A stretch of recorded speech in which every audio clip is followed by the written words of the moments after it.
Hi guys! Magandang gabi! Welcome back po dito sa Gandara sa iyo channel for showbiz update.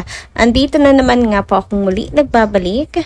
Ang nagmamaganda ninyo kachismosang Kim Pao, wala na pong iba. Ang lokareta si Gandara upang maghatid sa inyo ng latest update and fresh happenings patungkol kina Kim Chiu and Paolo Avellino. And para nga sa gabing ito, ang tatalakayin naman nga po natin at pag-uusapan ay may kinalaman dito. Kina Kim and Paolo na di alibay na mapapanood na natin sa November 7 sapagkat nagkakagulo ngayon ang mga fans kasi yung ilan ay hirap dahil sa aberya ng Prime Video. Pero bago po ang lahat ng iyan, guys, sa mga hindi pa nakaka-subscribe sa ating channel, mga bago lang napabisita dito, kung araw-araw naghahanap kayo ng ayuda at balita tungkol sa Kim Pao, nasa tamang channel kayo. Kaya i-click nyo na yung subscribe button natin at notification bell na nariyan po sa baba upang kayo mag-updated lagi at ma-notify tuwing may bago tayong chika at balita hinggil sa Kim Pao. Sapagkat araw-araw, nagbabalita tayo ng mga ganaps, events, ayudas nila Kim and Paolo. Basta mga chika na may kinalaman sa dalawa, sagot na po natin yan.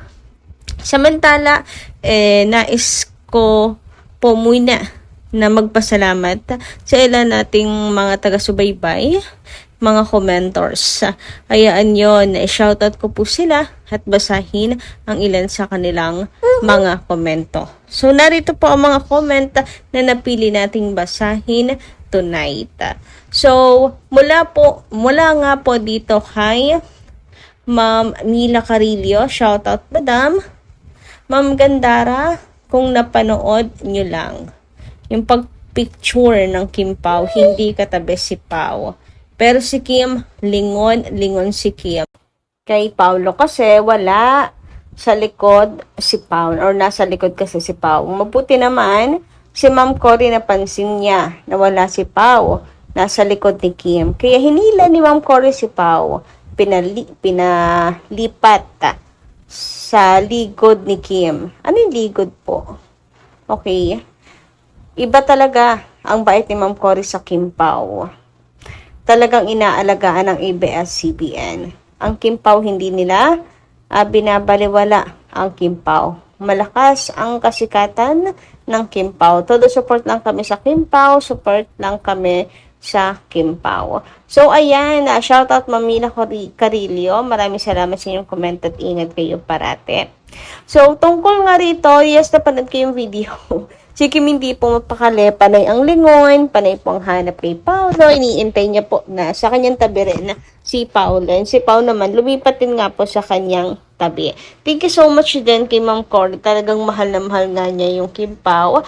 Kita niyong alerta din sila. And dapat lang naman kasing nasa harapan at magkasama po ang Kim Pao Diba? Kaya sa mga nagsasabi dyan na papartner sa iba, hindi kasi mahal na mahal po nila Ma'am Cory, ng mga bosses ng ABS-CBN. Samantala, dumako naman tayo dito sa sa komento ni Ma'am Annabel and Clonara. Shout out po sa inyo, madam. Magandang gabi. Sabi niya, pareho yan noon about the Valentine flowers. Tiningnan muna ni Pao si Kim. Gets nila ang agreement from each other before nila sagutin ang tanong from the media people. Naalala ko nga po ulit yun. Talagang parang nag-aantay pa, sasabihin ko ba yung tungkol. And isang tinginan lang naman nila, nagkakaintindihan sila. Meron po silang ganong deep connection. And kapag meron kayong ganong connection, ibig sabihin talagang kilala nyo yung isa't isa. Diba? So, yun, nakakatuwa na naging saksi lang tayo. Kasi this time, hindi lang sila basta nagkatinginan. Super halata talaga po ang galawan nila. Yun yung pagyuko ni Paolo, pagtingin ni Kim kay Paolo, bago siya sumagot, na para bang tiningnan niya kung ano yung sinenya si Paolo, ganyan. So, halatang halata talaga sila pong dalawa. Pero sabi naman ni Pao, hindi naman sobrang daring itong character ni Kim, which is si Stella Marie. Siguro bago lang din si Kim kasi bago nga po to sa kanya. Hindi naman siya hubadera, di ba? Baka bago lang din talaga to kay Kimi. Talagang role as, yung iba-iba siguro ko, may yung sa, iba't iba kasing customer niya dito, kasi since a prostitute nga yung kanyang role, so nanibago lang din talaga si Kim Chu, di ba? Palagay po ninyo. And, I don't think din naman na hahayaan ni Paolo na super daring magiging role ni Kim. Kasi hindi naman niya siguro papayagan, hindi ba? At hahayaan na masira yung image nitong si Kim Chu. Hindi rin siguro niya kaya. Hindi niya rin talaga kaya. Samantala, ayun naman dito kay Lot and Home Hunter, maganda rin gabi. Shout out din po sa inyo, Miss Gandara, kahit naman si Paolo pa. Wag naman sobra. Kahit naman mag-asawa na ang Kim Pao, wag naman below the belt naman. Kailangan si Paolo na ang mag-approve niyan. Kaya kung kaya nilang dalawa, yung pinapagawa sa kanila, yung pinapagawa nga nila. Wag naman yung sobra na makakasira na ng kanila sa kanila bilang mag-asawa or kahit sa image lang din ng Kim Pao, 'di ba? Basta Kim Pao lang talaga. Kapag kissing sila para hindi masagwa, okay lang.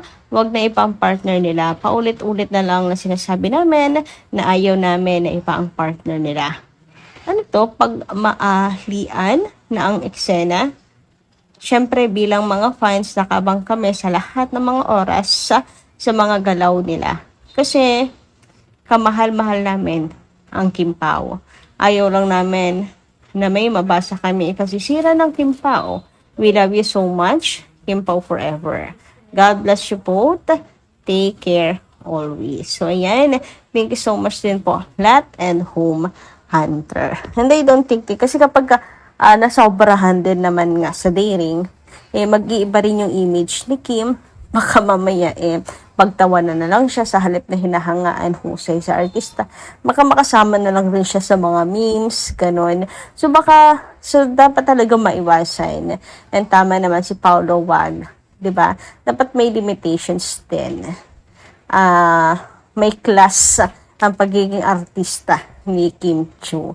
So tama yung decision na wag naman yung Malabiba Max na yun ata yung tinutukoy nila na mas daring at level up pa na ni Kim Chu role.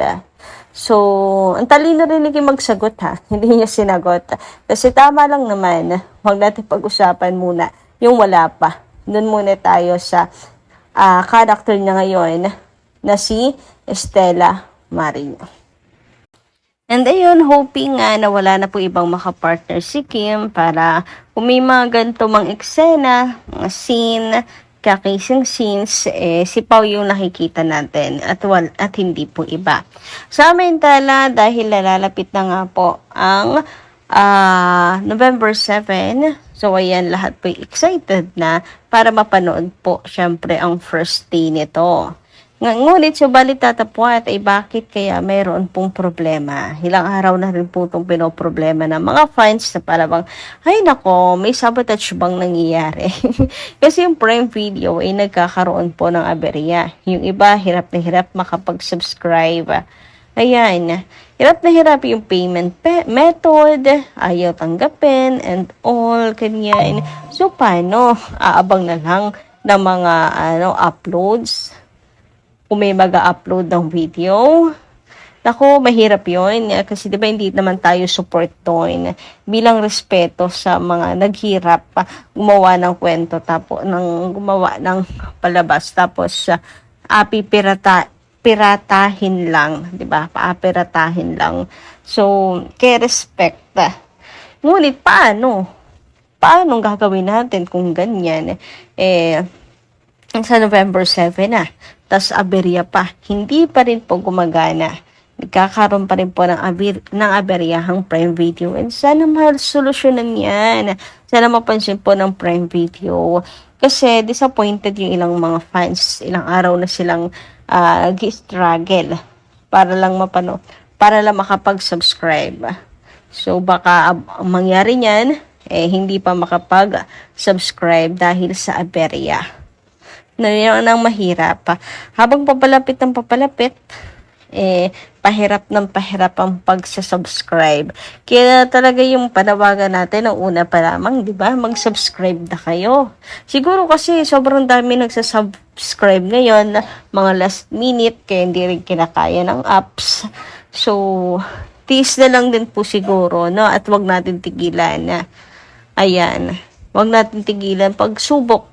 Subok na nasubok para makapag-subscribe po at mapanood po natin ang The Alibay ng Kim Pao. Siyempre, paano rin po natin yan, pa-trending po natin kasi sobrang worth it talaga. Maganda yung kwento plus pinaghirapan din po ito ng Kim Pao. So, dito po ba sa mga nakikinig sa atin ngayong gabi, may nahihirapan at hindi pa rin ba nakaka-subscribe sa Prime Video?